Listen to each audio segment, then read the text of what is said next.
Hello everyone, welcome to first Pathshala. First Pathshala के इस digital platform पे आप सभी का हार्दिक स्वागत और अभिनंदन है।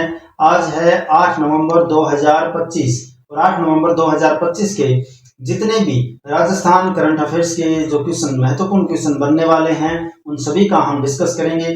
डेली सूजस अपडेट आपको मिलती है और अब एक नए अंदाज में आपको क्लासेस देखने को मिलेगी। अब तक आप सिर्फ रटाफिकेशन कर रहे थे, आप लिखा हुआ पढ़ रहे थे, लेकिन अब एक माइंड मैप के जरिए हम याद करने की कोशिश करेंगे। माइंड मैप से आप जल्दी याद कर पाएंगे क्योंकि ये एक शॉर्ट नोट्स की तरह है। शॉर्ट नोट्स की तरह है, पूरा माइंड मैप क्लियर होगा। पूरा जो जीके है राजस्थान का वो माइंड मैप के जरिए ही करवाया जाएगा। तो अभी से चैनल को सब्सक्राइब करके बेल आइकन को प्रेस करके रखें ताकि जितने भी जो वीडियो आने वाले हैं वो मिस ना हो जाए। और पूरी क्लास की जो पीडीएफ है वो आपको हमारे टेलीग्राम चैनल पे मिल जाएगी। नीचे डिस्क्रिप्शन में लिंक दिया गया है, वहां जाइए, ज्वाइन करिए और डाउनलोड करके आराम से पढ़िए। डेली आपको 7 बजे क्लास देखने को मिलती है। वीकली करंट अफेयर्स की क्लासें भी आपको देखने को मिलेगी। महीने के अंत में जो मंथली करंट अफेयर्स की क्लास है, यानी कि जो महत्वपूर्ण परीक्षा की दृष्टि से अति महत्वपूर्ण जो क्वेश्चन है वो क्लासें आपको हमारे यूट्यूब चैनल पे देखने को मिलेगी। ज्यादा से ज्यादा इस क्लास को शेयर करें अपने दोस्तों के साथ में। बिना देर के आज की क्लास शुरू करते हैं। 8 नवंबर 2025 राजस्थान समसामयिकी संस्थान और समझौते पढ़ेंगे। पुरस्कार और रैंकिंग, योजनाएं क्या है, कार्यक्रम क्या है राजस्थान के वो देखेंगे। खेल और नियुक्तियां क्या हुई है राजस्थान में उनका हम अध्ययन करेंगे। पहला देखिए संस्थान और समझौते। RCI centre for excellence chain. RCI क्या है? रिहेबिलिटेशन। आरसीआई क्या है? रिहेबिलिटेशन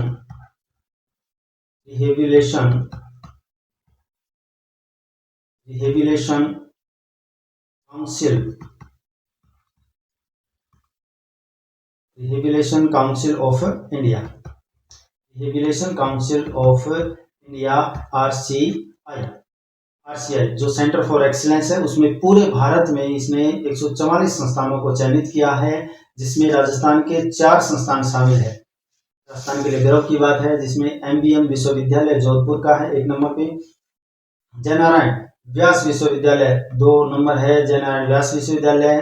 3 नंबर है मोहनलाल सुखाड़िया विश्वविद्यालय उदयपुर और चौथा है सीआरसी जामडोली जयपुर का। 4 संस्थान शामिल किए गए हैं सेंटर फॉर एक्सीलेंस चयन के लिए।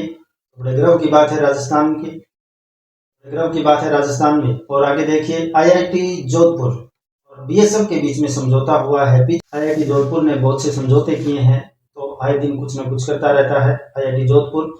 बीएसएफ बॉर्डर सिक्योरिटी फोर्स सीमा सुरक्षा बल के साथ में समझौता हुआ है। स्वदेशी एंटी ड्रोन तकनीक विकास यानी विकसित करने के लिए कार्य क्या है? एआई आधारित सुरक्षा नवाचार।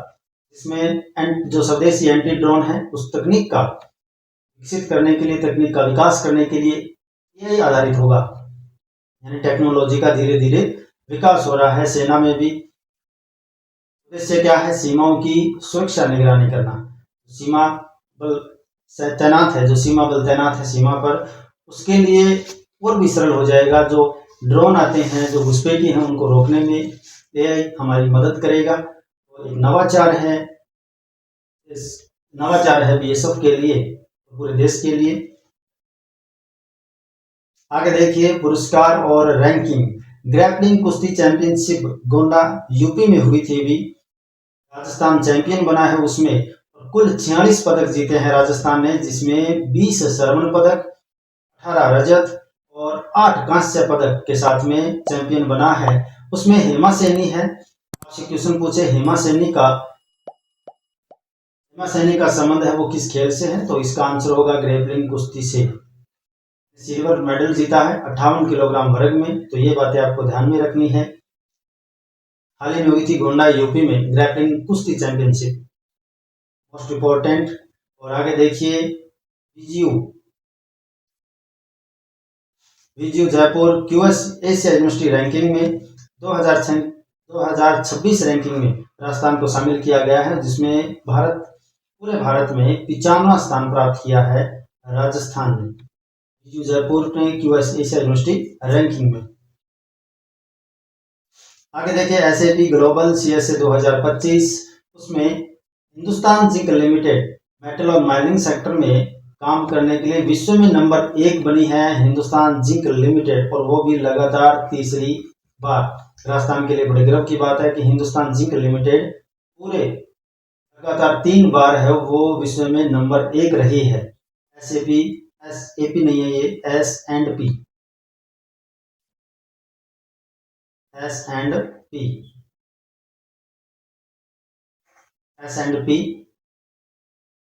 ग्लोबल CSA 2025 में हिंदुस्तान जिंक लिमिटेड मेटल और माइनिंग सेक्टर में 1 नंबर पे रही है, पूरे विश्व में रही है लगातार तीसरी बार। आगे देखिए सिंगल यूज प्लास्टिक पुरस्कार। अभी प्लास्टिक का पूर्ण बैन कर दिया गया है, प्लास्टिक को पूर्ण प्रतिबंध लगा दिया गया है। 1 जुलाई 2025 से पूर्ण प्रतिबंध है, और जानकारी देने पर 15,000 रुपए की पुरस्कार राशि दी जाएगी। पहले 5,000 रुपए था पुरस्कार राशि, अब इसको बढ़ा करके 15,000 कर दी गई है राजस्थान राज्य प्रदूषण नियंत्रण मंडल के द्वारा। इसमें शर्त यह रखी गई है कि जो व्यक्ति सिंगल यूज प्लास्टिक के निर्माण,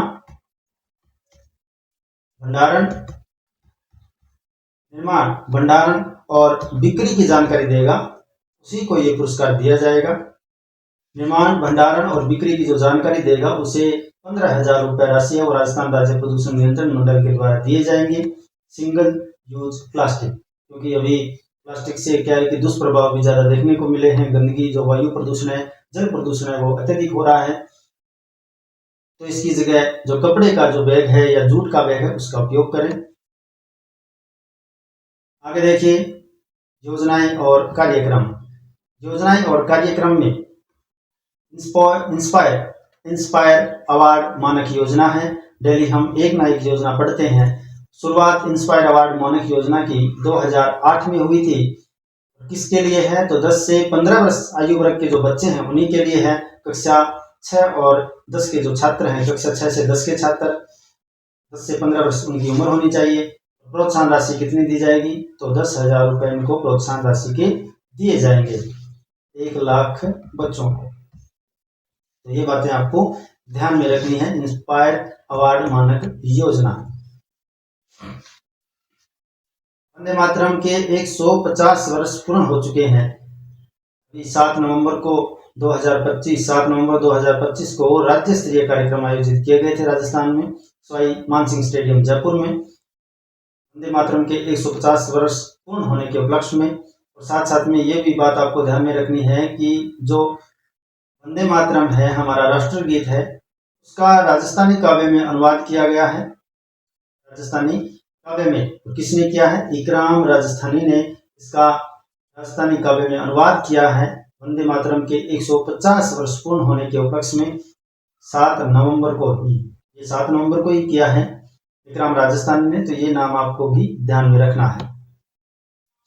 अन्य महत्वपूर्ण तथ्यों में देखिए, E court mission mode project phase 3 में बीकानेर से शुभारंभ किया गया है।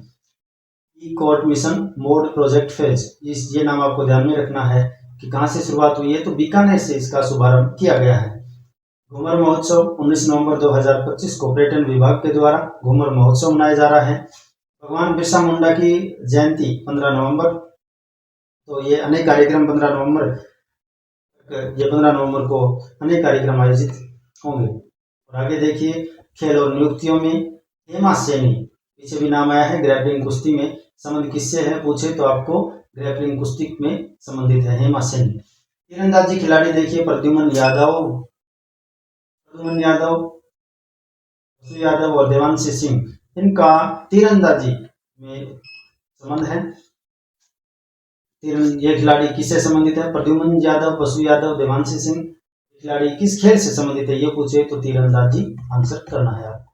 तो आज के लिए बस इतना ही। आज जो हमने महत्वपूर्ण करंट अफेयर पढ़े हैं, इतना जो शॉर्ट तरीके से यानी कि शॉर्ट तरीके से माइंड मैप के जरिए हम पढ़ रहे हैं, उम्मीद है आपको पसंद भी आ रहा है और याद भी हो रहे हैं साथ साथ में। तो अपना एक प्यारा सा लाइक जरूर करें, कमेंट करके हमें जरूर बताएं इस क्लास के बारे में और इस नवाचार के बारे में। वीडियो को ज़्यादा से ज़्यादा शेयर करें कि आपके दोस्त जो भी रीट परीक्षा भी होने वाली है 2026 में, उसके लिए भी जो राजस्थान करंट अफेयर है अति महत्वपूर्ण योगदान रखता है, उसमें भी फायदा हो।